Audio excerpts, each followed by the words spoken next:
Coming to you live from Clemson, South Carolina, this is the Kos Sports Show. Hi everybody, and welcome back for another episode of the Kos Sports Show. I am your host for the evening, Andrew Koster, and tonight we are going to be going over the latest edition of the college football playoff rankings, plus Blake Harris from Harris Highlights will be joining me to discuss those as well.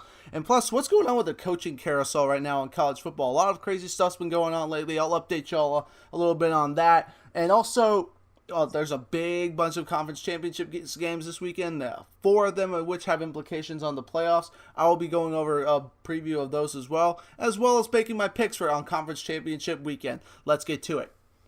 Now, of course, this past weekend we had a crazy weekend of college football and also a crazy shakeup in the state rankings as we have 1 Clemson, 2 Auburn, 3 Oklahoma, 4 Wisconsin.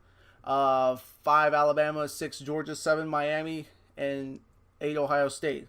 All of which are really the only teams really that have a shot left in the college football playoff rankings. And Blake Harris now from the Harris Highlights Show joins me here to talk about these rankings. Blake, how you doing, man?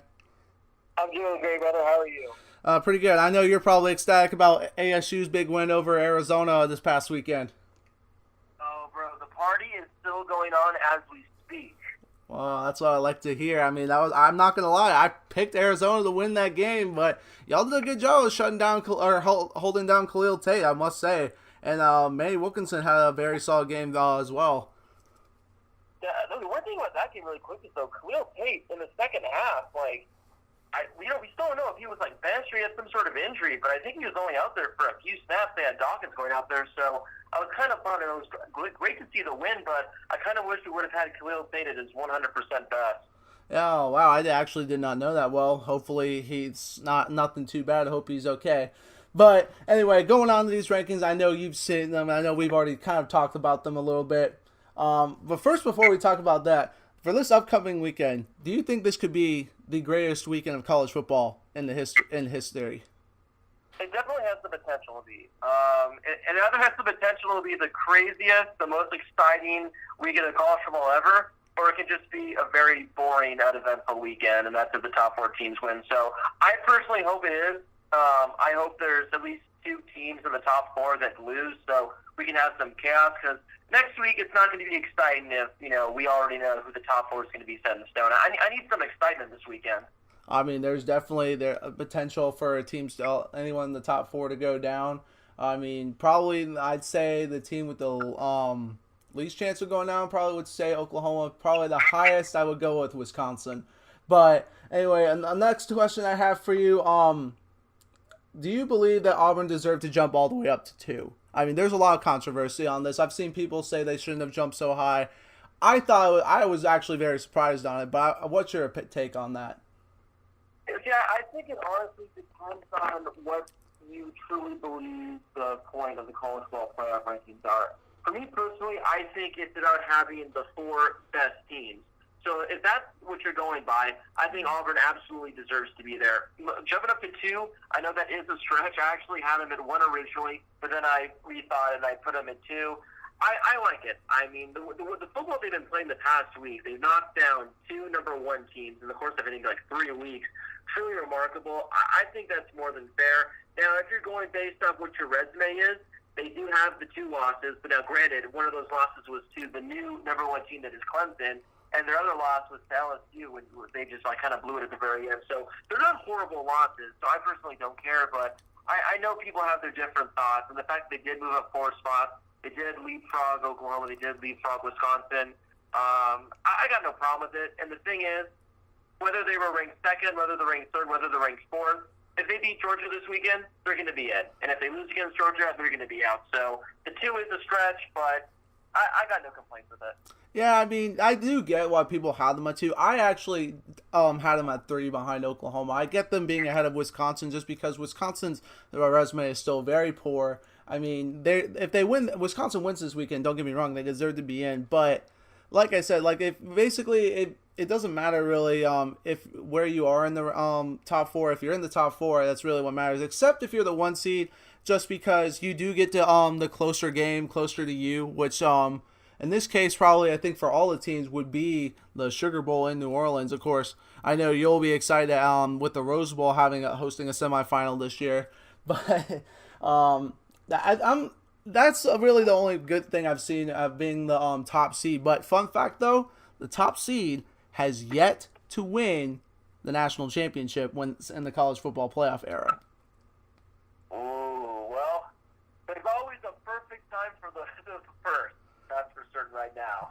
Yeah, that's what I've noticed. Because when Clemson wasn't one last year, I was actually praising the Lord because I remember what happened the year before we did, and I was like, okay, tides are basically turned. We can now it's our turn to end the undefeated season. But anyway, next question I have for you is, if Ohio State were to beat Wisconsin this weekend, should Ohio State or Alabama get in? This is when we start getting tough, and I hope this kind of situation actually happens so we can lose our minds.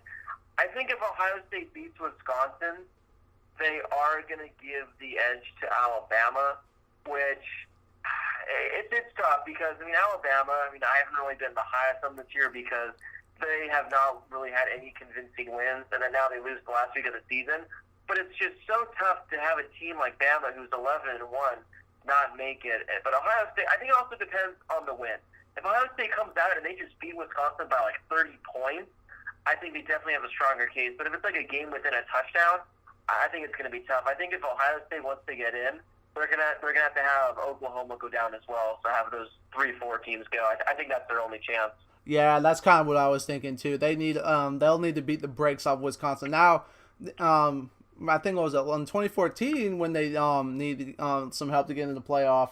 They beat the brakes off Wisconsin then. So it could be a repeat of that. But I don't know. I think this Ohio State team is definitely not as stronger. But the problem also for Ohio State is how they got blown out against us. Was it now? I think a 7-5 Iowa State team. And that's just looking really bad. People say Clemson's loss to Syracuse is bad. I think this loss is just worse just because Ohio State was completely healthy and they just got absolutely destroyed from the get-go in that one. But I don't know. It's kind of tough because the loss to Oklahoma for them was respectable. But they do, and the thing is that both Alabama and Ohio State now both have the same number of top 25 wins now. Even though Alabama's two of theirs are against Mississippi State, who's 23, and Fresno State, who's 25. I think maybe the committee was being a little nice to them putting Fresno State at 25. But Fresno State is doing good, I will say that.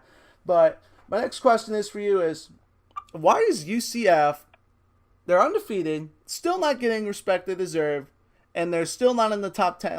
Come on, they have the same number of wins against the top 25 as Wisconsin. Heck, their top 25 wins is better because it's against 20 Memphis compared to Wisconsin's 21 Northwestern. What's the deal? Well, I've been saying the exact same thing. I think it's a disgrace they're on the top 10. They do have that win against Memphis, but they beat Memphis. I think it was by 30 points or something, so they blew them out in that game.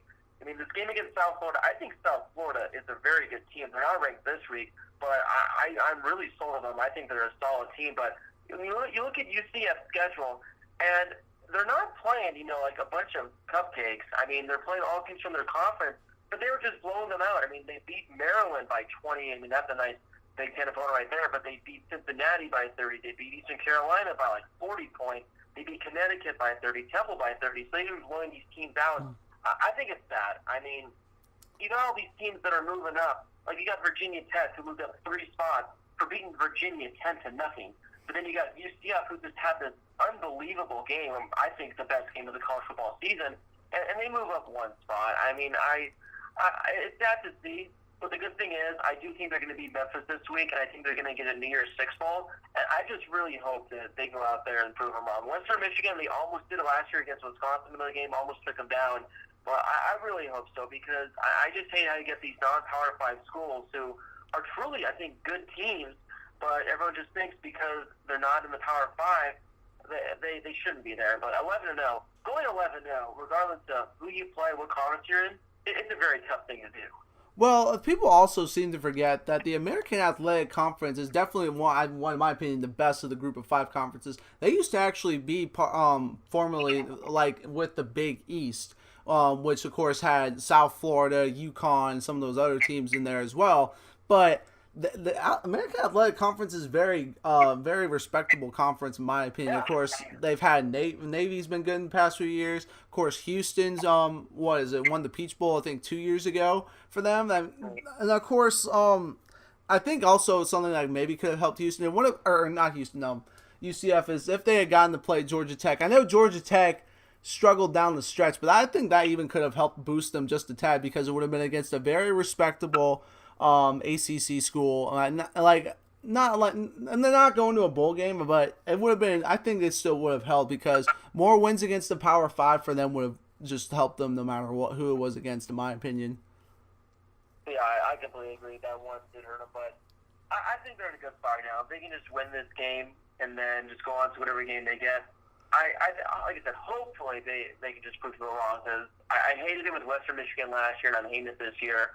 They deserve to be, I'm not saying like top 6 or 7, but have them like a 10 or 9. I think that's more than fair. Yeah, that's basically where I've had them too. And plus, you look and compare to Western Michigan, they arguably have a better resume than Western Michigan. So it's still mind-boggling to me how they're not in the top 10. But anyway, my next question is for you: is there any way, if let's say Clemson or Oklahoma were to lose, if that because the only reason I'm asking this is because I heard Booger McFarland say Clemson still would have a chance that they lose. If either of these teams lose, do they have a chance to get in the playoff? I think if Clemson loses a close game and you see maybe Oklahoma go down, then I think they have a chance. Because at this point, you're probably choosing between Clemson and Bama and who's the better team. So I think Clemson probably they obviously wouldn't be good. They would have to have a lot go their way, but it's not like 100% set in stone. If they lose, they're out. Because being that one spot, that gives them some breathing room. Because we just saw Alabama.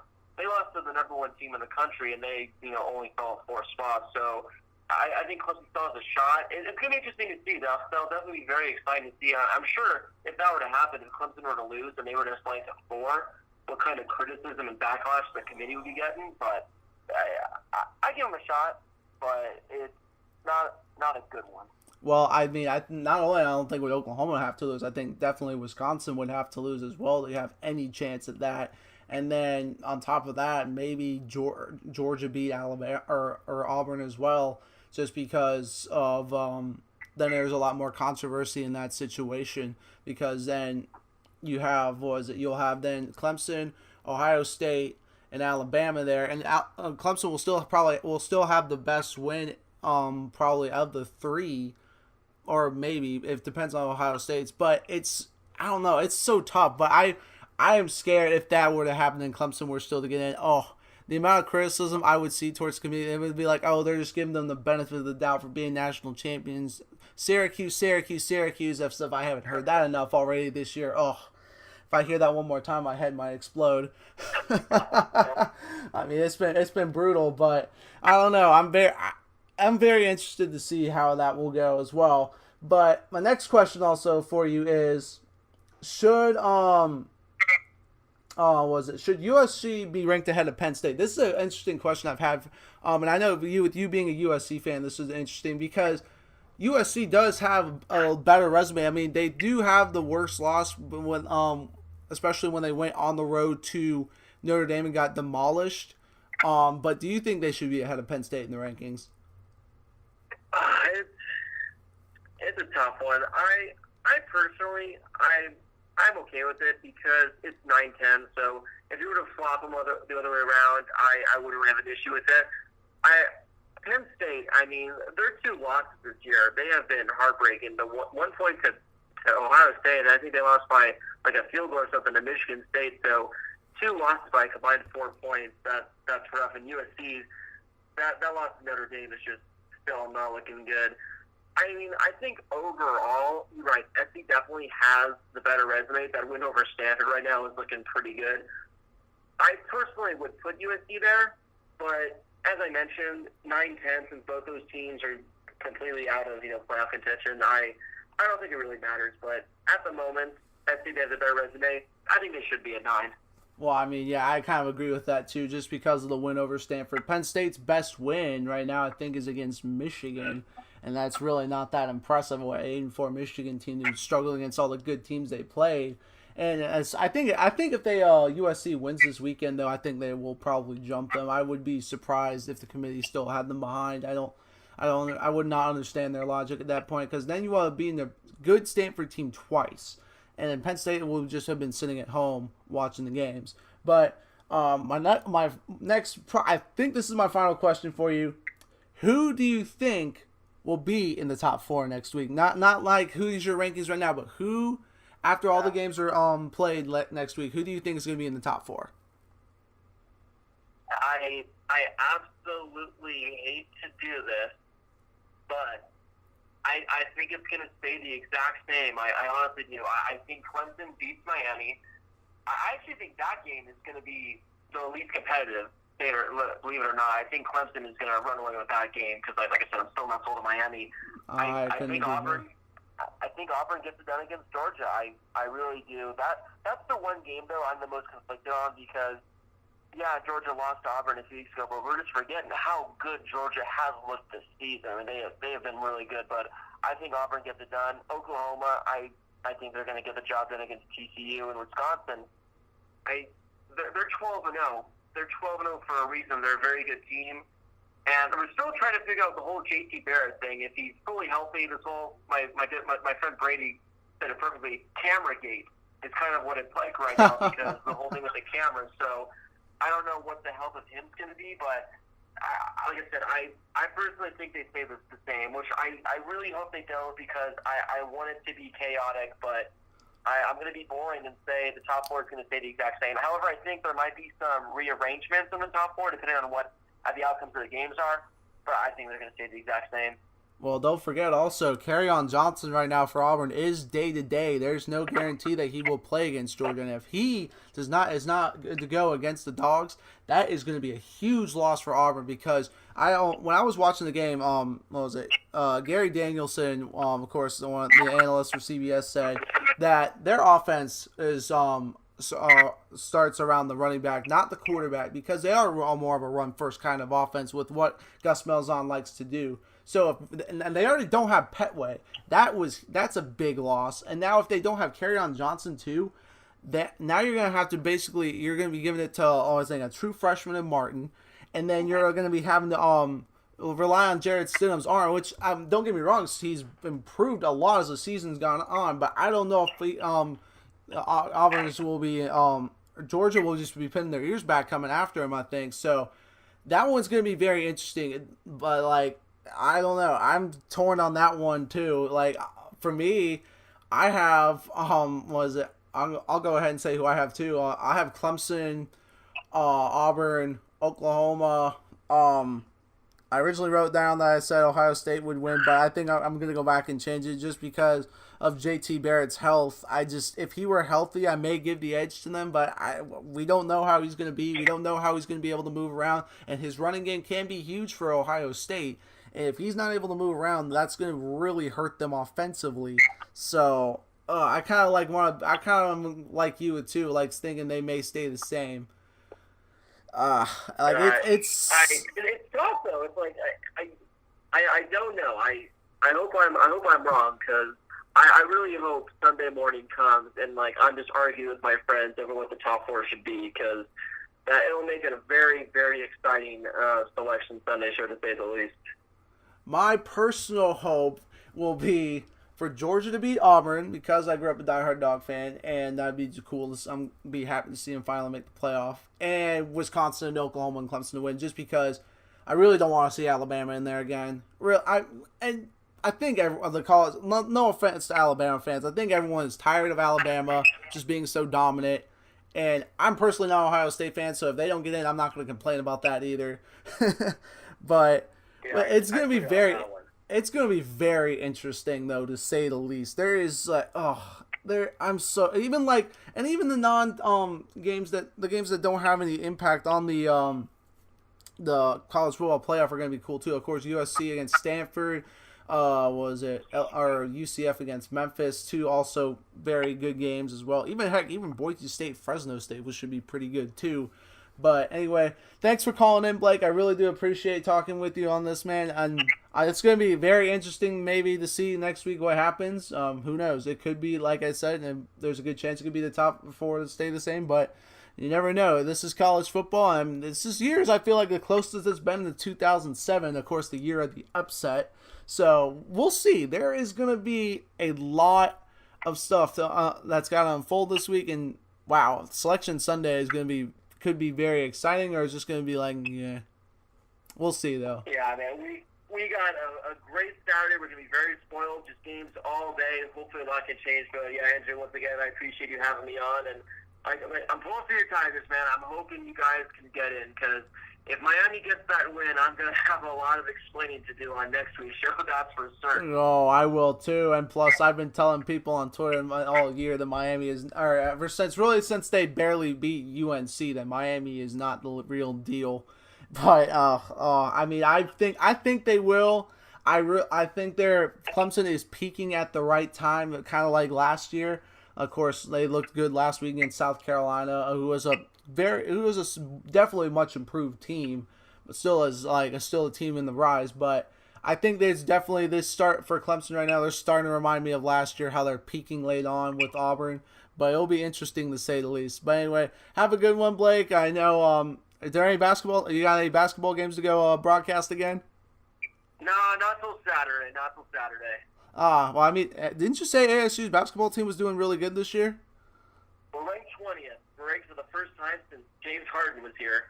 James Harden went to Arizona State? Oh, my gosh, the things I learn every day. Basketball.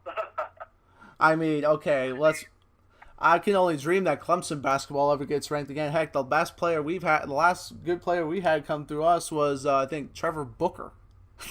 And that's still not that impressive. So I'm hoping we can maybe make the tournament this year, but with our coach, I don't know. Brad Brownell has been definitely very disappointing, and I think he should have already been gone. But if he's not gone after this year, and we have another disappointing season, there's going to be chaos. I mean, but it'll be interesting. But anyway, thanks again for calling, Blake. Have a good one. I will maybe talk to you next week about this. I will see. I do have a lot of stuff. I'm going to have finals coming up. I don't know when you guys have yours, but I got to start preparing for those. We got finals all of next week, so that's why I need this Saturday to be a great day, so I have an excuse to not study. Oh, lucky you, man. I'm jealous. I mean, I wish we were getting out that early. Usually we do, but I don't know. But anyway, have a good one, man. I will definitely probably be talking to you later this week definitely this weekend about what's happening.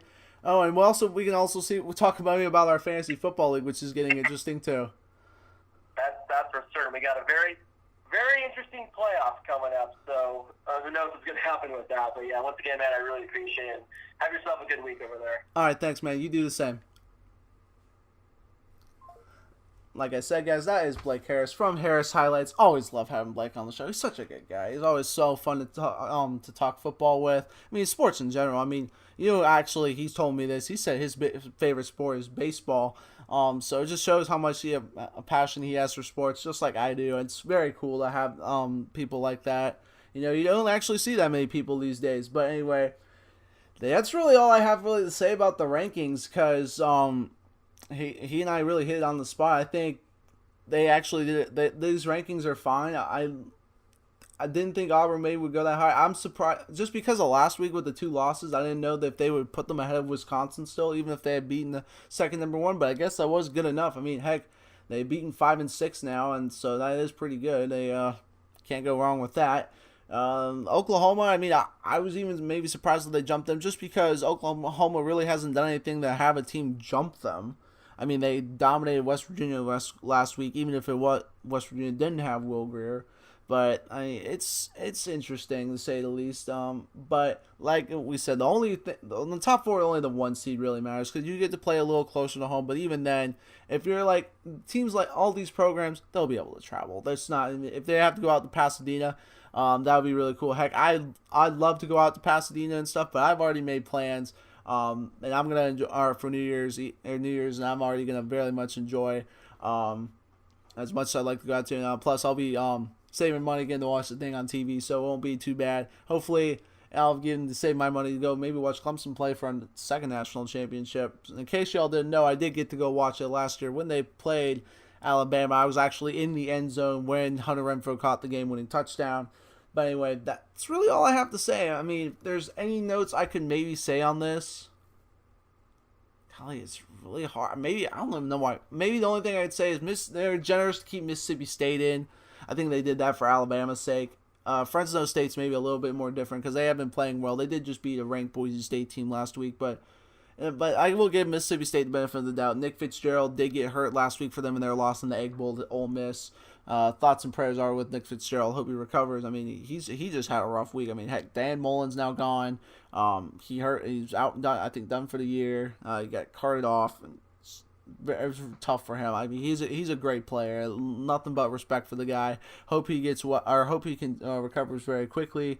And Hail State, I guess that's what they say down there, right? Hail State. I don't know. I'm not really don't keep up with Mississippi State, unfortunately. But I'll like I said, when it comes to the coaching carousel, I'll get to that in a little bit. But first, we're going to go over the games really that had a huge impact on the playoff this past week. There were some really good ones. Of course, the Iron Bowl, we're going to start off with that. And Auburn's big win over Alabama. Now, some people like to say Auburn absolutely dominated Alabama. I guess you could say it's dominating in the fact that Alabama lost by more than a possession. I don't even remember I think that's the first time I think since Nick Saban's first or second year that they've had that happen. They've I can't remember. All their last ones have been like heck when they lost to Clemson. It was a 4-point game. Ole Miss both years were one possession games.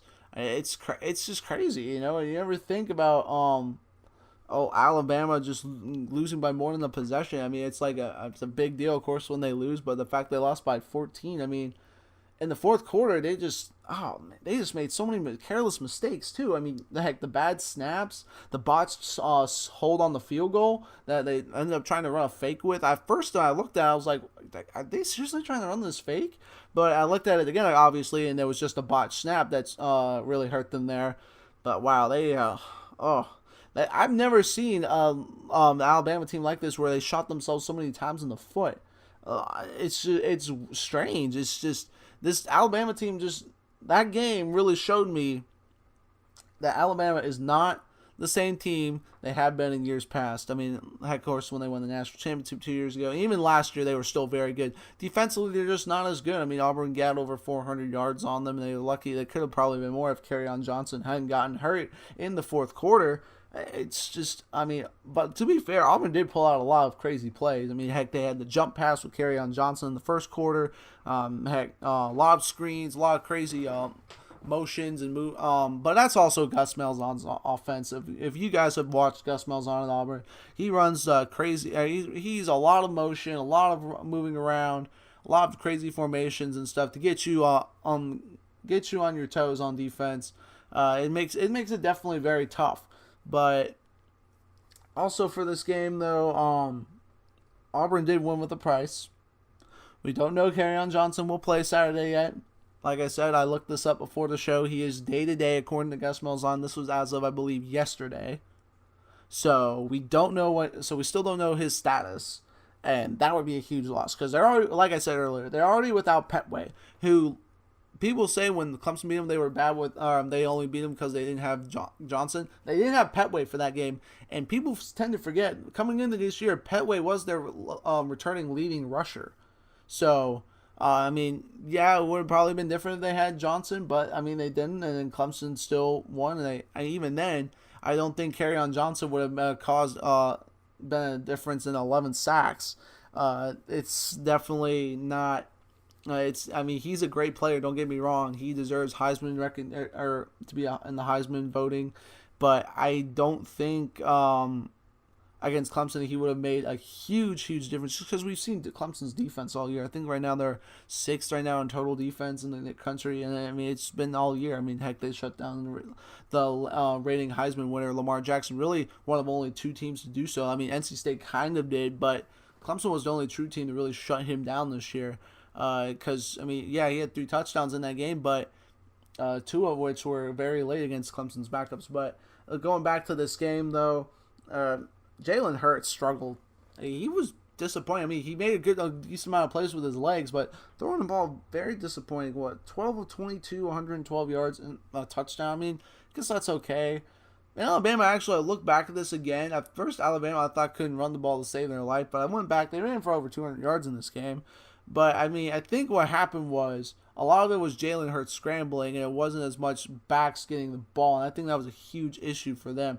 Now, Damian Harris really wasn't able to get it going. I mean, heck, they had really one good drive in this game where they were able to just completely just run over Auburn's defensive line. And, of course, that was the one where Bo Scarborough scored. I mean, heck, I never thought Bo Scarborough's just been absent all year. Of course, I guess it's partly with the leg, but then Damian Harris has also been kind of the lead back, the featured back all year. It's weird with that, but I'll tell you one guy who was a big difference maker in this game for Auburn. Jarrett Stidham. Yes, Jarrett Stidham. I told you, if anyone was listening to the show last week, I did say this before. Jarrett Stidham is a big difference maker for Auburn, because if Auburn can't throw the ball and try and get one-dimensional, then they have issues. And he was great last week. He didn't throw any touchdown passes, but he was 21 of 28 for 237 yards. He did also have a nice rushing touchdown where he was, I believe, like a 20-yard something touchdown. He played a very good game, and from when I watched him in person at the beginning of the year against Clemson, and as the years gone on, he's just gotten better. He's more comfortable in this offense. I mean, of course, this is a very tough offense to learn under Gus Malzahn. He throws a lot of stuff at you, I'm very sure.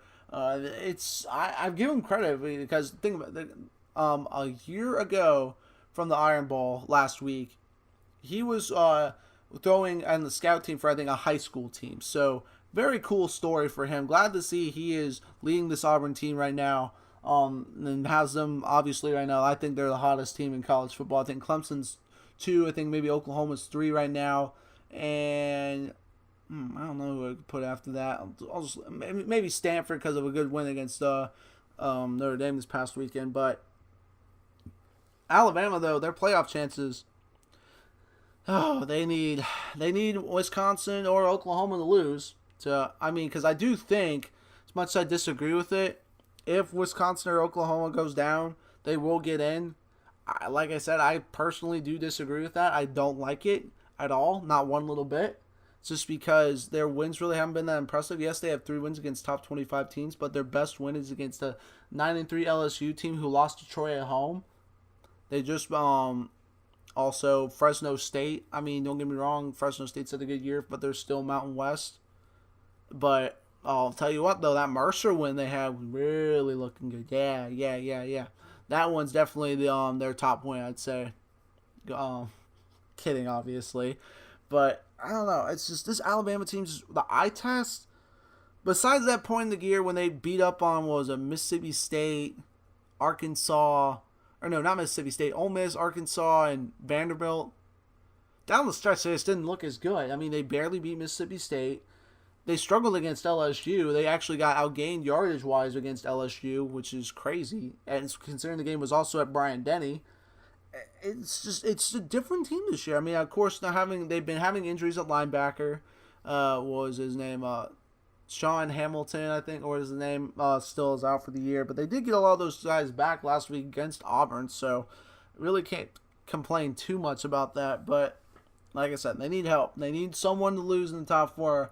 Or that is not Auburn, or Clemson for that matter, because I think Miami would get into with the one loss and being the conference champion and beating number 1 Clemson, because now they'll have that on their resume and that'll look a lot better than Alabama. Yes, they've struggled in a lot of their games, but if I'm the committee, I am taking easily Miami, a conference champion who just beat the number 1 team in the country, defending national champions in Clemson, depending on also how by much it is too, that could maybe play a small factor. I easily would take them over Alabama. So basically they need Oklahoma or Wisconsin to lose, because TCU is not going to get in.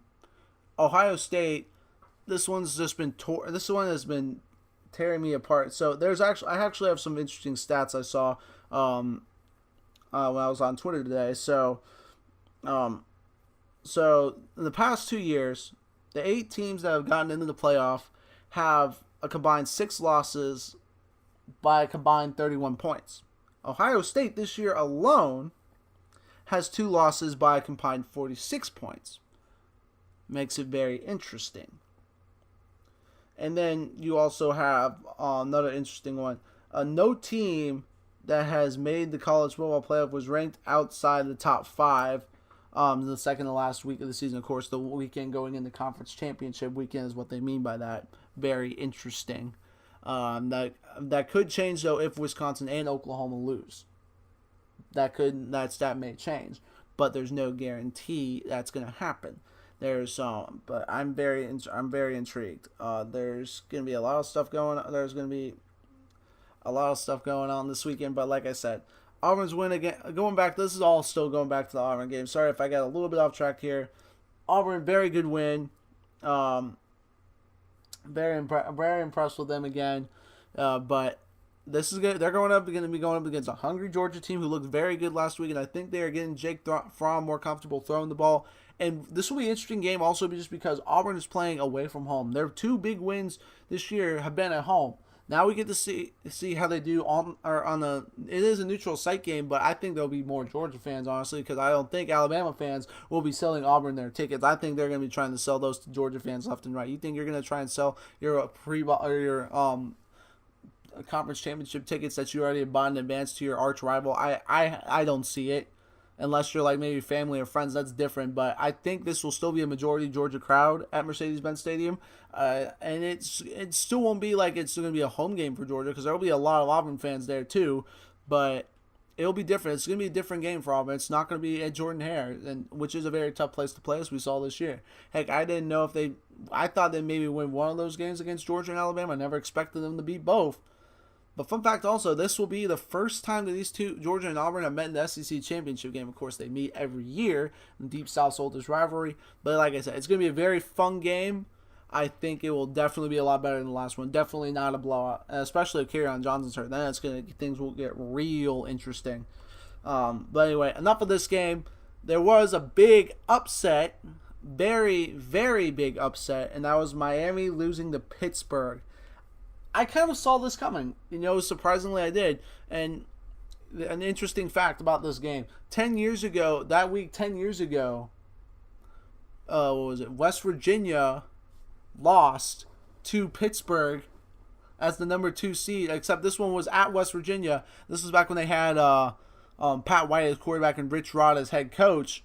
And if they had won that game, they would have played for the national title, but Pittsburgh, of course, won 13-9. The year of the upset was well and alive.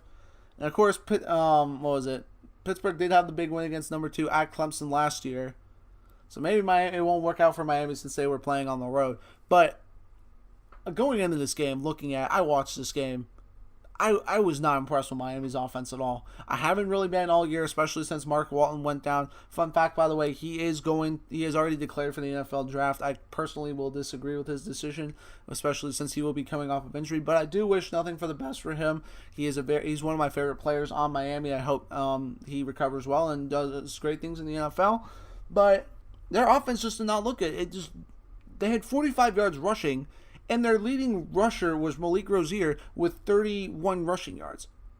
That's not going to win you games. And if they can't run the ball against Clemson next week they're in trouble, because another breaking story that happened today, Ahmad Richards, who is arguably their best receiver, a sophomore, went down with injury this week. I forgot exactly what he did, but he will not be playing in this game now against Clemson. That's big. That's a big blow for Miami. Of course, they will still have Barrios, but they don't really have anyone now to spell him. That's going to be huge for Miami. That's really going to... And Clemson is starting to really get healthy now on defense. Of course, if you all didn't know, they've got Marcus Edmond back now. They do have Mark Fields back, and they will be getting Trey Lamar back this weekend. He did not play last weekend against South Carolina. That's going to be... That's really going to be bad for Miami. And then just Malik Rozier did not look good either. What was he? I have his stats right here. It's... 15, I think, of 34, and a QBR of 29.7. 29.7. That is very bad. Very, very bad. They didn't throw any interceptions, but I think he did get stripped in the end of the game. But he just did not look he did not look good. I mean, there's nothing really else to say to it. And you wonder now, this is basically almost going to be another road game for Miami, because if you've seen, when Clemson plays in the ACC championship game in Charlotte, it is like a home game for them. I guarantee it'll probably at least be 3/4 Clemson. There will be, I mean, of course, there will be orange throughout the stadium because Miami is one of their primary colors is orange. But if you saw the last time they played in Charlotte against North Carolina, who is way closer to the ACC or the Charlotte than Miami is, it was still like, what was it? You could even say 80% Clemson. So this is going to be another tough task, basically, away from home. Well, that's another thing I noted with Miami. They were struggled away from home this year, and this was a prime example against Pittsburgh. Another noon game on a Friday after Thanksgiving. It was all in the making. It really was. It was not meant to be. Their defense didn't play bad. I mean, their defense held, I think, Pittsburgh to a little over 300 yards, and had forced 2 turnovers. So you can't really get mad at the Miami defense. They did a actual overall phenomenal job, but the offense is not pulling its weight, and that's a huge issue for Miami, and that's why I think they're going to have a really tough time beating Clemson next week, especially with Clemson being a better defense than Pittsburgh. And like I said, it's almost going to be like a home game for them, even though it is technically a neutral site game. But Miami has to improve a lot. They will, if Rozier does not do better next week, and they can't be just slightly better than this past week. He has to play a lot better. And they have to be able to run the ball. And that's going to be tough because Clemson's run defense is also very, very good. They've stuffed teams all year long. I mean, I think they've given up one big running play all year, and that was to Georgia Tech. And then even then on that drive alone, they held them to a field goal. So it's Miami, you should be very concerned. I mean, some people say, yeah, but Clemson lost to Pittsburgh last year. The difference is, Clemson last year had they struggled in some games, but they had a lot more convincing wins than Miami did. Miami's had 2 really convincing wins all year, maybe 3 if you had Toledo. I'm not going to include Bethune Cookman or whatever they are. That doesn't count. That's a FCS school. That's cupcakes left and right. I mean, Arkansas State really wouldn't have helped. I mean, even though they are going to be playing for a share of the Sun Belt title this weekend. Well, I won't actually make that pick on that game later against Troy later in the show. But like I said, Miami just disappoint. I'm not surprised, but very disappointing showing on offense. You wonder if Mark Richt will be able to regroup the guys next week. It's going to be really hard though. Also now without Ahmad Richards. He's been banged up all year, but not having him at all is really going to hurt them. They're going to need someone really to step up on offense besides Barrios or Rozier or Homer, for that matter. Someone that have not talked about really for Miami on offense this year is going to have to step up if Miami wins this game. We will be talking about that person in this game, or we'll be talking about Miami forcing a lot of turnovers, which I don't think will happen against. I think they'll force maybe 1 or 2, but that's it. But anyway, enough of that game. And we saw one team's game or playoff chances this week completely shattered. Notre Dame, who had still an outside chance, went to Stanford and just couldn't get it done. And it was disappointing. For Notre Dame, they did actually. The thing was in this game, I said last week in my preview of this game that they had to be able to throw the ball. They did have 2 long touchdown passes up over 75 yards. But the problem is they couldn't be consistent in the passing game. Wimbush was still only 12 of 29. And they couldn't get their good backs to go in Adams and Wimbush. Adams had 40 yards, I believe. No, 49 yards on 20 carries. Wimbush 63 on 16. That's not. And Notre Dame's bread and butter is running the ball. That's not good if you are Notre Dame. That's really hurt them. But the thing with Stanford was they were able to be balanced. Bryce Love, of course, had over 100 yards. No touchdowns. But that's because, what was his name? KJ Cotello, quarterback for Stanford, showed up. He was 14 of 22 and threw 4 touchdown passes. I said the difference was, the winner of this game was going to be the one who was going to have success throwing the ball, at very good success. And Costello ended up being the guy to do that. So, and then also another thing that killed Notre Dame in this game was 3 turnovers, 2 interceptions, and a fumble, of course. One of which was on a kickoff return. So in very deep Miami deep Notre Dame territory, so that set up Stanford, I believe, for another touchdown. So they just Notre Dame they fell apart. I mean, they looked good against USC and NC State, but since that loss to Miami, they have just been a different team. I mean, we saw it last week against Navy. They just did not look as good. I barely beat them. I mean, Navy's not a bad team, but they're definitely not a team that Notre Dame should be struggling with by any means. But anyway, that's really all I have to say on that. Congrats to Stanford for winning, and I know they're praising Washington for beating Washington State. So they will play in the Pac-12 championship game this weekend against USC in a rematch with the Trojans. One that they it was a pretty high scoring game. Bryce Love played well, but we'll see how this one goes. Even though it doesn't really have any playoff implications, I'm excited to see how that one goes. We'll see if Bryce Love can if Baker Mayfield has a really bad weekend this weekend, Bryce Love has a chance to win or to get maybe steal the Heisman. But Baker Mayfield needs to play very, very bad. I don't know if that's going to happen though, or maybe he gets hurt. That could maybe be the other thing, because Lamar Jackson, the only other guy who could say has a shot at it's not playing this week. So it's going to come down really to Baker Mayfield and Bryce Love. Anyway, enough of that game. The final one I want to talk about is Clemson going to Columbia and dominating the Gamecocks 34-10. South Carolina did not score in this game until, I think, late third quarter when it was 34-0. And Clemson honestly could have poured it on a lot more. They were South Carolina should feel lucky that they didn't. But they just from that pick six by Ryan Carter at the beginning of the game, that's what set the tone in that game. I mean, if you looked at it from the first couple of drives, it was fairly even. I mean, Clemson's offense wasn't really doing anything yet, but that play that pick six by Ryan Carter really changed the game. But Jake Bentley, that was a terrible pass by him. Oh, I don't know what he was looking for in that one, but that was a gimme for Ryan Carter. So you wonder what was going through his mind there. But they held South Carolina to 200 and 7 yards, 75 I believe, of which came on the very late in the game. I think final drive when South Carolina scored their touchdown against Clemson's backup. So you could arguably say that held them to 132 yards or something like that. Before that, and even then probably would have been maybe 150 or something like that. Just shows how good Clemson's defense is when they are at full strength, and which they are now. You look and see, and they've gotten their corners are getting healthy. And I mean, this was even without their star middle linebacker, who's been great for them this year, Trey Lamar. But their defensive line looked very good as well. Got a lot of pressure on Jake Bentley, so that was a very impressive performance by Clemson defensively. And then their passing game looked the best I think I've seen in a while. Of course, the nice Hunter Renfrow showed off his moves on his second touchdown. I was very impressed. I was like, I expect that more maybe from Ray McLeod on Clemson, but not Hunter Renfrow. But he's starting to get hot now. Was it 3 or 4 touchdowns in his last 2 games?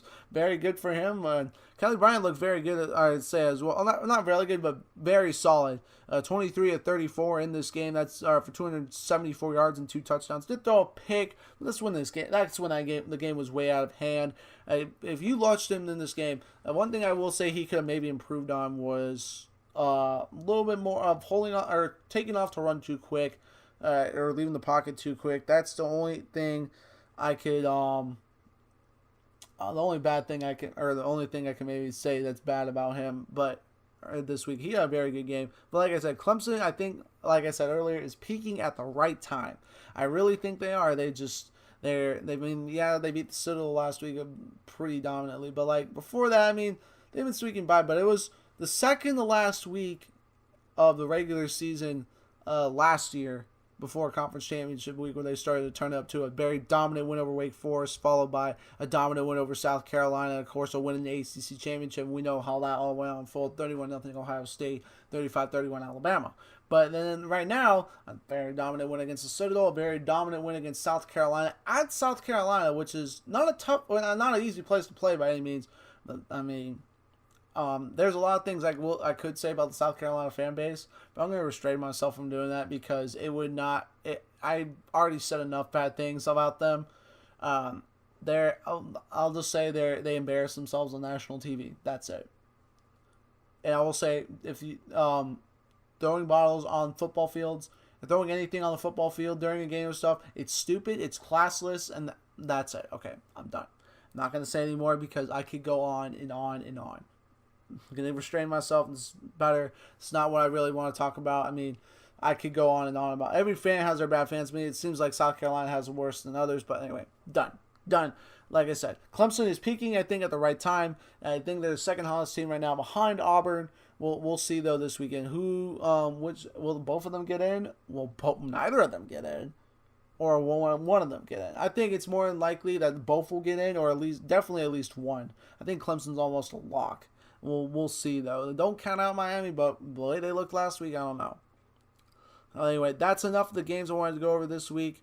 Now, I have some top performances for y'all this week, of course, as usual. We'll start off with offense, and this guy I had not heard of until I looked it up. The first one, Justice Hansen of Arkansas State, 26 of 38, 520 yards, 4 touchdowns, and also 2 rushing touchdowns in their big shootout win over Louisiana Monroe. And of course, Myles Gaskin of Washington, 25 carries, 192 yards, and 4 touchdowns in their big dominating performance, which really surprised me in the Apple Cup against Washington State. Spoiled their rivals' chances to go to the Pac-12 title game. And then Lamar Jackson of Louisville, 15 to 21, 216 yards, 2 touchdowns, 18 carries for 156 yards, and their big win over Kentucky in the Governor's Cup. And then also for honorable mention, we have Rashad Penny of San Diego State. I think he's going to be in New York as well, by the way. And Drew Lock of Missouri. They had I think it was a comeback win against Arkansas. He had a very nice game for them. Missouri finished well this year. They started off very bad, but down the stretch, they played some very good football. I mean, they didn't have to play on really the toughest teams, but down the stretch, you look at Missouri, they played a lot better. But we will see, though. It's going to be very interesting to see how Missouri is moving forward. Of course, they've had no more Gary Pinkel, like I said, but we'll see.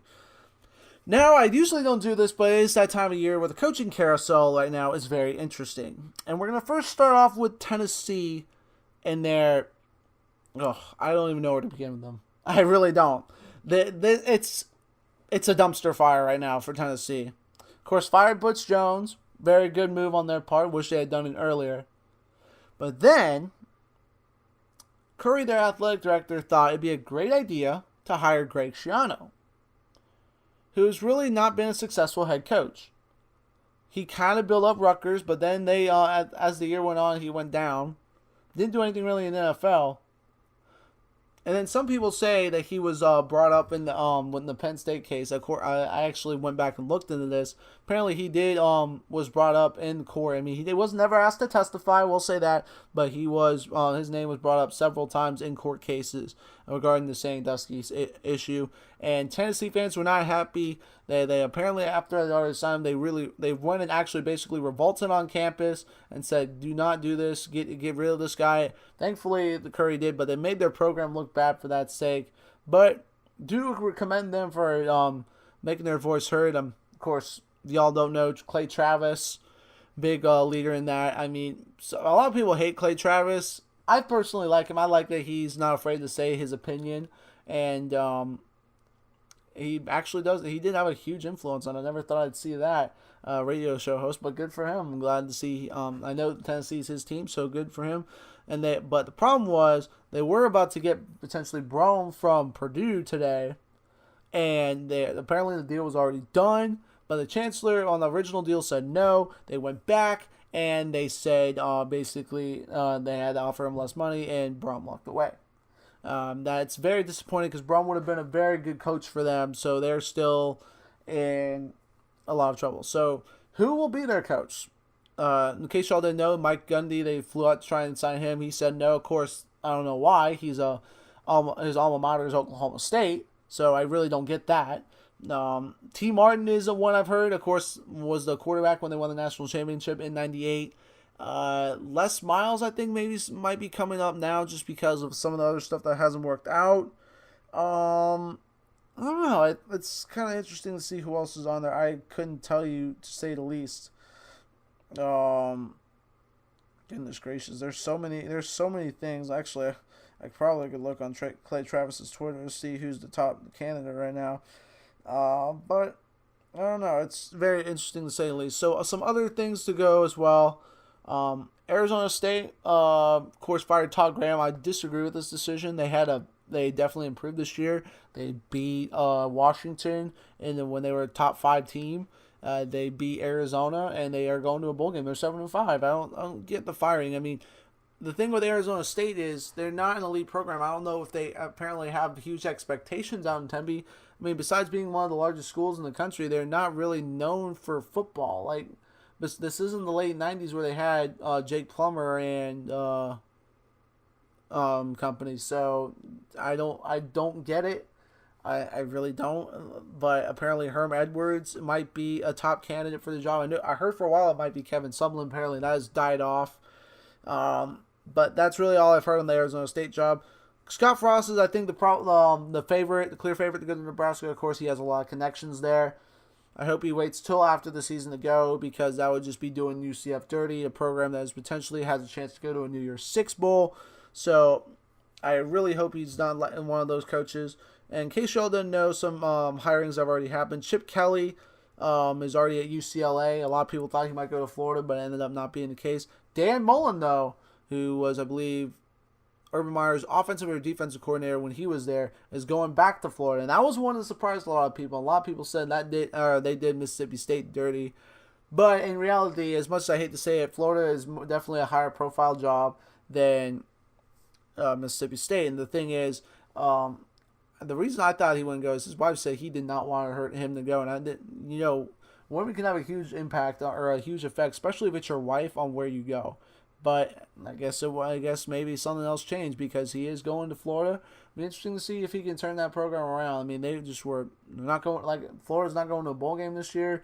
They're a dumpster fire right now too. Not as bad, nowhere close to as bad as Tennessee, but they're bad. I mean, 4-7 this year, very underachieving. Of course, the past 2 years they had won the SEC East, but obviously not this year. And is there anyone else in here that I've seen? Jimbo Fisher may be going to Texas A&M apparently. I'm still trying to figure this one out. I guess it's because Florida State has just gone off the deep end kind of right now. They didn't have a good year this year. I mean, heck, they rescheduled Louisiana Monroe for this weekend, who they were supposed to play earlier, got canceled, I believe, because of the hurricane. Forgot which one. Don't even remember. But one of the hurricanes.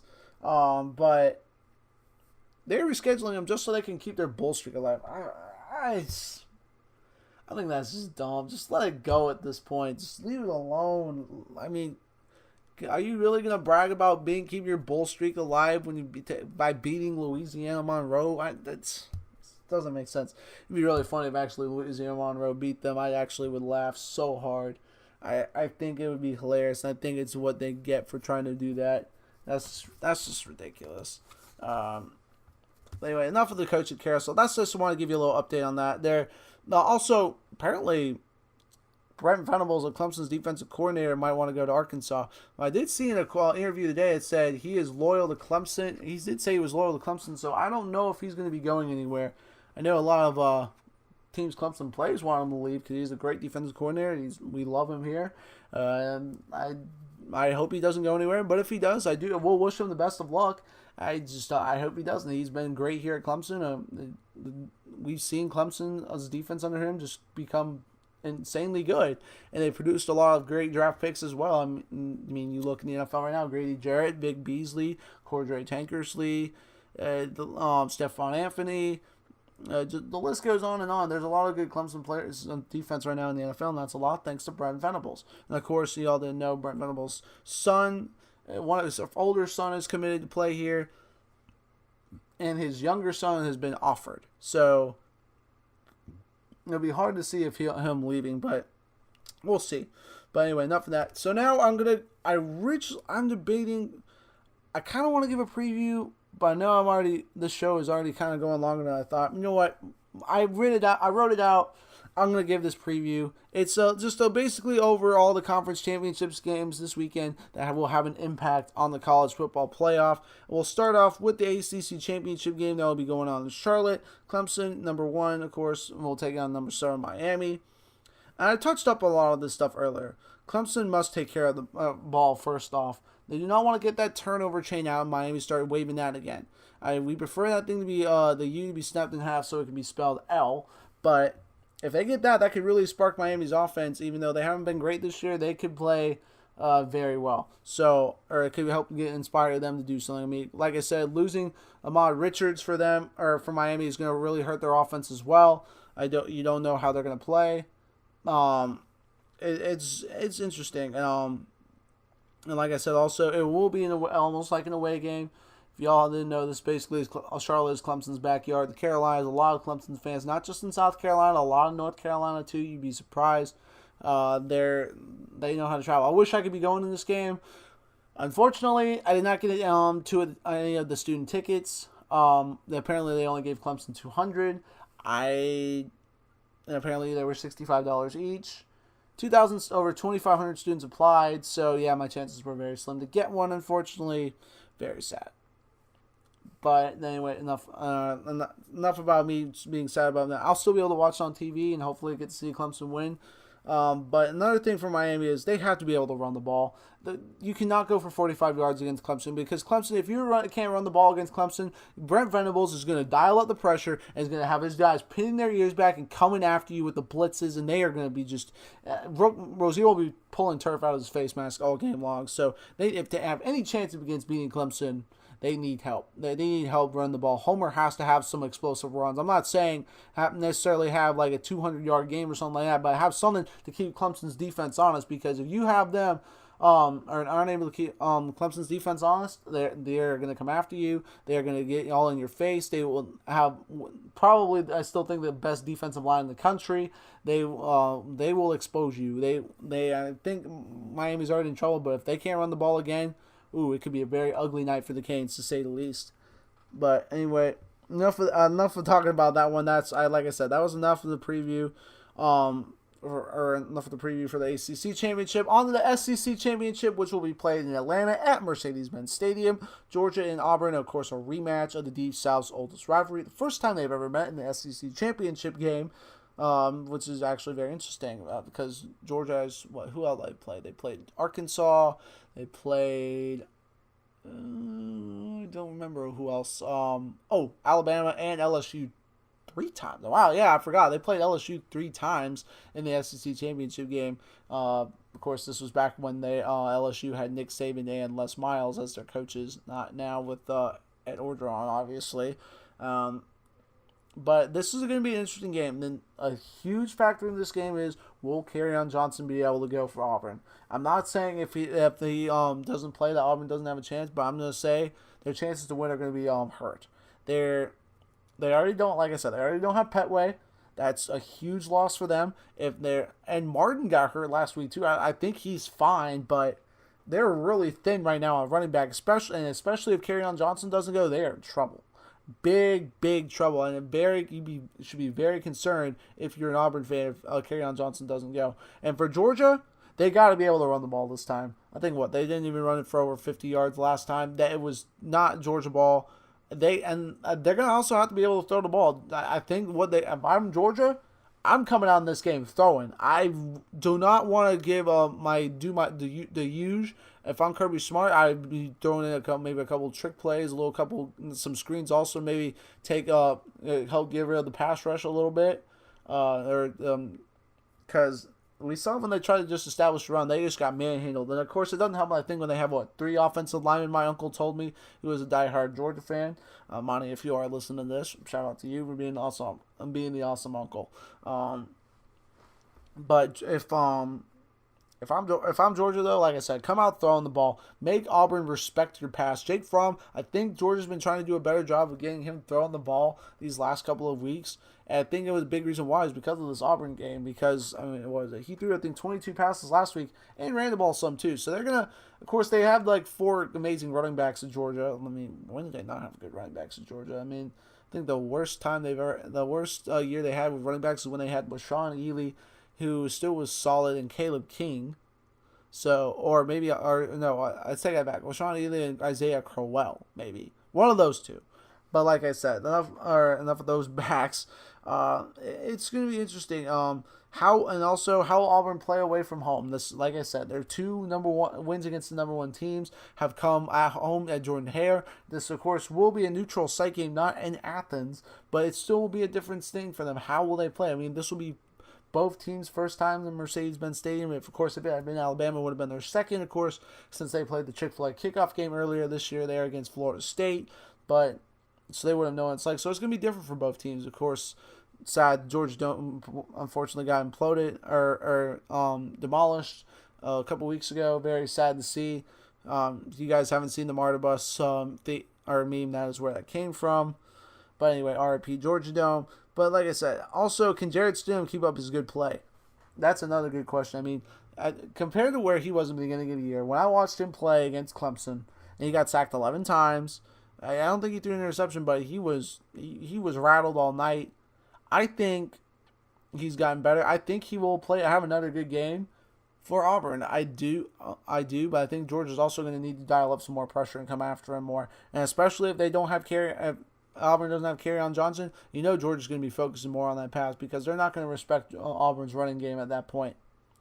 But that's enough of the SEC championship. Now on to the Big 10 championship, which I believe is being played at Lucas Oil Stadium in Indianapolis. I mean, that's where it's usually played. So between Ohio State, number 8, and number 4, Wisconsin. So this is another injury that is going to be potentially have a big factor in this one, as I talked about earlier with Blake, JT Barrett, not Jared Stidham. JT Barrett is probable for this game. Of course, he messed up his knee when the camera gate or whatever last week against Michigan. I haven't gotten the details about that, so I don't really know about enough to comment on that and make any assumptions on that. You could say maybe it's just because of the rivalry. Michigan was trying to get an edge, but I don't know. I don't know enough to say anything. But I will say this: if he can't run the ball, that's really going to hurt Ohio State's offense. He needs because it's his knee, and if he can't run the ball, that's really going to hurt Ohio State. And of course, they do have some good backs in Weber and Dobbins, but for him being able to run the ball is always big for Ohio State. So you wonder how that will play. And he's not I've always been kind of critical of his passing. He has not been the best passer. So I'm Wisconsin. I'm making him throw the short throws and getting tackling guys immediately. Wisconsin's not a good defense, so they could cause JT Barrett some issues, especially if he can't run the ball. But then the question is for Wisconsin is, can they throw the ball? They have really the exact opposite because Hornibrook he's been okay at times this year. He hasn't been great. He's not really one of those quarterbacks who's going to be the main guy of your offense. Of course, their main guy is the freshman phenom Jonathan Taylor, who's looked incredible. But knowing Ohio State, they have a very good front seven. They're going to be coming after Jonathan Taylor and trying to take away that running game. How will Alex Hornibrook be able to play throw the ball? Of course, he doesn't have his two top wide receivers. They're I think out for the year with injury. So you wonder how that will be for Wisconsin. I don't know in this one. This one's tough. It's so hard to because Ohio State does have the more impressive wins, but Wisconsin is undefeated and their defenses look phenomenal. The Iowa offense that scored had over 40 points in over 500 or over 450 yards against Ohio State had I think 60 against Wisconsin. I mean, okay, it wasn't Madison, but still, it couldn't make that much of a difference. So you just wonder which offense is going to be coming up to play. Both defenses are good defenses. Of course, the Ohio State one, they also threw a pick 6 in that one as well. I lost to Iowa, but also for me, another question is which Ohio State team will show up to play? Will it be the one that played against Oklahoma and Iowa, or will it be the one that dominated Michigan State and had that nice comeback win against Penn State? That's the real question. I think that honestly, I don't know. It depends on how JT Barrett's doing. I mean, their backup quarterback, I forgot his name, from last week stepped up and made some good plays, but I don't know if he can do that again. Michigan is not as good as Wisconsin. Of course, Wisconsin beat them earlier this year, but this is I'm very excited for this game. They cannot afford, and also for Ohio State, like if you guys were watching their game against Michigan last week, they got off to a very slow start. They cannot afford that this weekend. I mean, of course, Wisconsin's not really the most quick scoring team, but you don't want to be already trying to play catch up again against a very good Wisconsin defense. That's the thing. That's the only reason I say that. But anyway, that's enough talking about the Big Ten Championship. Final, last but not least, the previews. The Big 12 Championship, number 11 TCU versus number 4 Oklahoma. Here's the real question for this one. Will TCU's offense be able to keep up? They really, that's the difference in this one. I think 400 yards compared to Oklahoma, 420 yards per game compared to Oklahoma's 500 almost yards a game, which is insane for this offense considering all the weapons they lost in D.D. Westbrook and Shamonte Perine and what was his name? Mixon. So that's been impressive for Oklahoma. Shows how good of a coach and kudos to Lincoln Riley in his first year at Oklahoma too. Of course, y'all know Bob Stoops retired the past year. It was still a shocker to me, but Lincoln Riley seems to not be having any issues, and their defense is actually getting better. Now they are only giving up 390 something yards a game. I mean, still not as good as TCU. I think TCU will have a better game plan to stop Baker Mayfield with it being their second time, and it does help that they are playing in Dallas, and of course TCU is in Fort Worth, which is right next door. So they're going to be basically playing in their backyard as well. I don't know how much.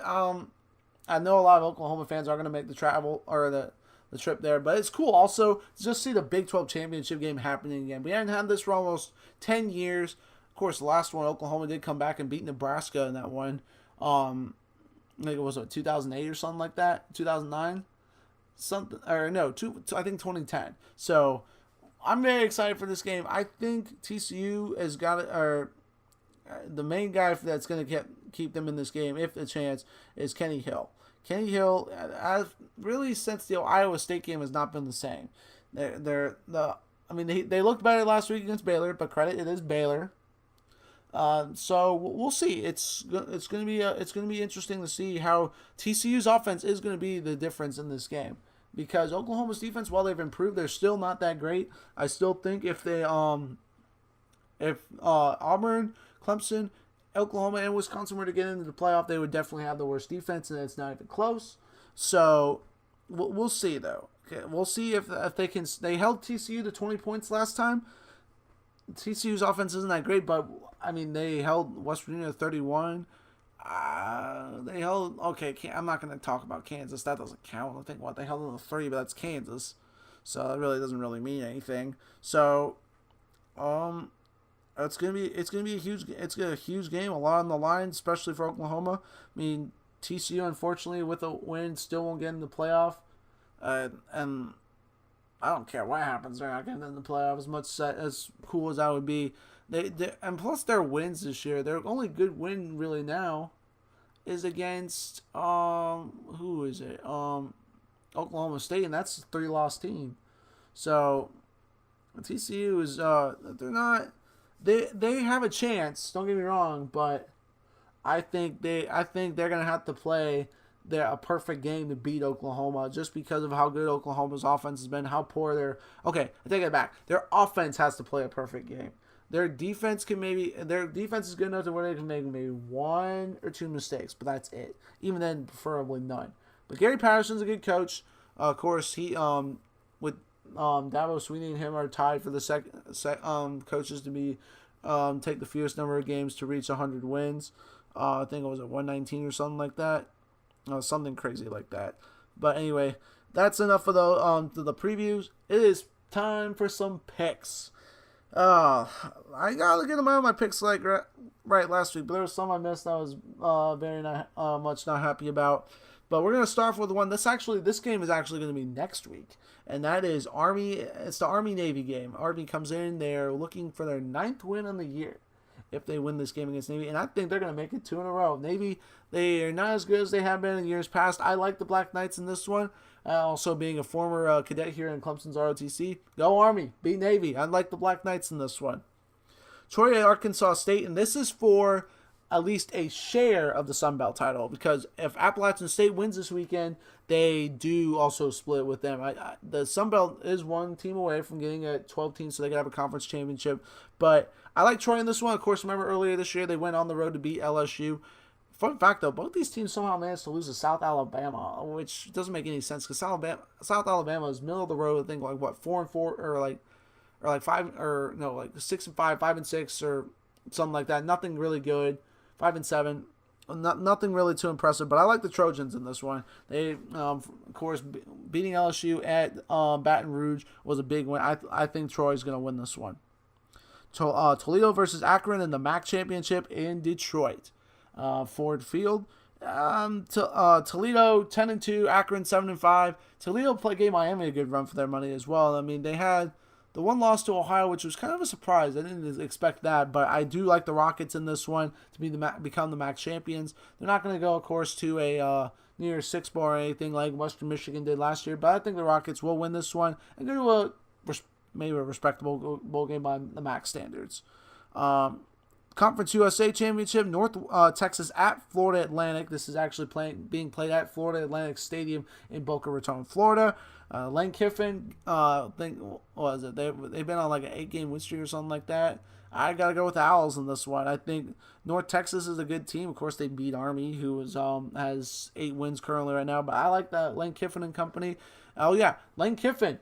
Going back earlier, what I said about the coaching carousel at Tennessee, he is another top contender to be their head coach. He was actually on the Outkick this morning with Clay Travis, so we'll see.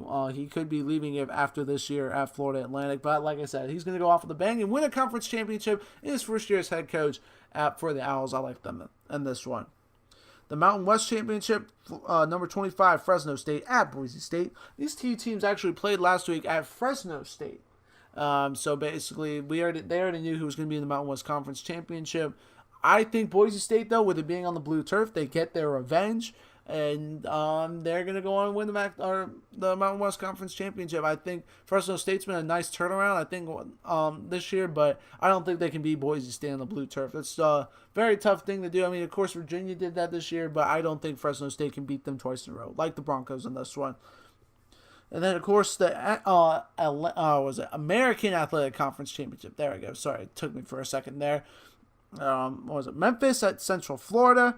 Central Florida, of course, when these two teams played earlier this year, Central Florida won by like 30. Memphis, that is their only loss. Mike Norwell is a good coach. Scott Frost, both of these coaches might not be here next year. But I think Central Florida's just got too much on offense. I like the Knights in this one. It is being played at their stadium. Like, they don't have a neutral site where they play their conference title either. But like I said, I think the Knights are going to win this one and go to a New Year's Six bowl. We'll see. Maybe get the top 10. I sure hope the committee finally puts them in the top 10. I don't know what they're going to have to do otherwise. Now to the Power 5 Conference Championships. We'll start off with the Pac-12 Championship. Doesn't have any really say-so on the college football playoff. If USC had wanted to get in, they would have needed a lot of help last week. Unfortunately, they didn't have that for them. So, number 12, Stanford versus 10, USC. A rematch from a game earlier this year in which USC won in LA. This one is being played at the 49ers Stadium in Santa Clara, California, right outside San Fran. It's almost like, and there's going to be so it's almost more like a home game for Stanford this time. But USC has been playing good as of late. So is Stanford. But I think USC is just more diverse. They have a better passing game, and you could argue just as equally as a running game when Ronald Jones is is playing on all cylinders.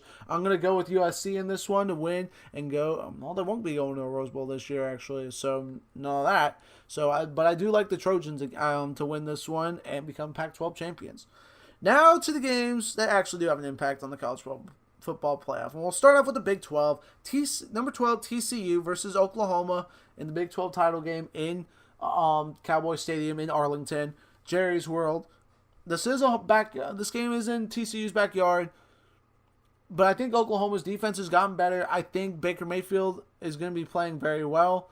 Still, he's going to be fired up now. He's actually going to be finally being able to start. Hopefully, he keeps his composure. But I do like the Sooners in this one by a couple scores. I just don't think TCU has enough there offensively to beat the Sooners. Next, the Big Ten Championship. Number 8 Ohio State versus number 4 Wisconsin at Lucas Oil Stadium in Indianapolis. You know, I was actually, when I originally was writing down my picks, I went with Ohio State, but I keep thinking about it. I keep thinking about JT Barrett, and if he's not able to run, that's really going to hurt Ohio State offensively.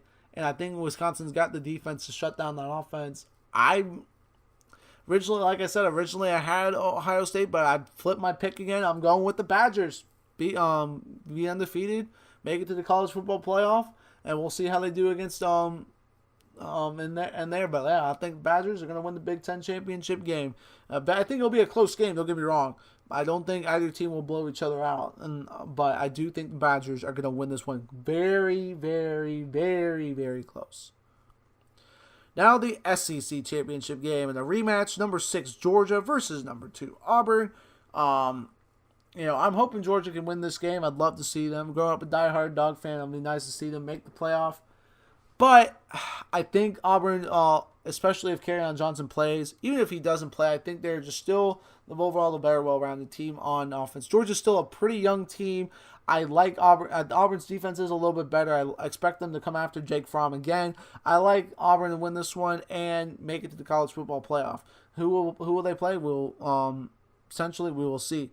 But like I said, don't count. This game's going to be a lot closer than the last one, especially if Kerryon Johnson doesn't play. Then Georgia's got a real shot to win. But like I said, I think Auburn is going to win this game, even if Kerryon Johnson is out. But it'll be very close, I think, regardless. Georgia will not get blown out like last time. And last but not least, we have the ACC Championship game in Charlotte at Bank of America Stadium. Number 7 Miami versus number 1 Clemson. And I've talked about this game so much already on this podcast. I'm not sold on Miami. I was kind of after Notre Dame. Then Virginia kind of just made me like, okay, they're not as good as I thought. I thought they maybe would lose to Pittsburgh last week. I was right on that. Their offense just isn't there this year. Mark Richt is building this program back up. Don't get me wrong, but they're not quite there yet on offense, and that's why I'm going to go with Clemson in this one. The defending national champions, they've been here before. They know what it's like to play in these big games. I just don't think Miami has the firepower on offense. I think Clemson's defense is going to dominate their offense, and I think Clemson wins this game very big. It's surprising. Some people may say it's going to be a close one, but like I said, I think Clemson is going to win this one big. Not even close. All right, guys, there is going to be no upset alert this week just because really there's no games really to upset alert unless you're trying to maybe do lines like 2-9 Georgia Southern against 2-9 Coastal Carolina. Like, no, thank you. There's going to be no upset alert this week. So thank you guys so much for tuning in. If you this is your first time coming into the YouTube channel, be sure to give it a nice subscribe. Make sure to subscribe, and if you could, please give this video a big thumbs up. That always helps a lot. And I will be on the show next week at some point. I don't know when, just because I have tests on Tuesday and Wednesday. So probably sometime maybe Wednesday afternoon, just like this week.